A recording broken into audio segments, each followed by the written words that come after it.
हमें आज़ाद election commission कब मिलेगा। कराची में एक ज़िमनी इलेक्शन हुआ, उसे भी मैनेज नहीं कर सके। तमाम जमातों ने कराची के इलेक्शन को मुस्तरद कर दिया।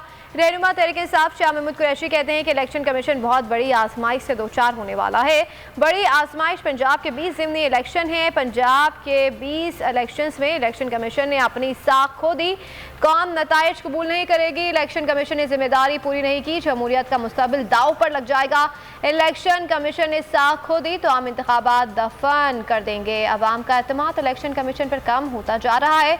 इंतखाबी इस्लाहत और शफाफियत के लिए साथ बैठने को तैयार हैं। उन्होंने कहा कि शफाफ और मुनसिफाना इलेक्शन के लिए रियासत वसाइल फराहम करती है। इलेक्शन कमीशन को आईनी तहफ़्फ़ुज़ भी दिया गया कि कोई मुदाखलत नहीं कर सकता। कमीशन को आईनी इख्तियारात देते हुए कौम तवक्को करती है कि इलेक्शन कमीशन टैक्स पेपर के पैसे पर कारकर्दगी दिखाए।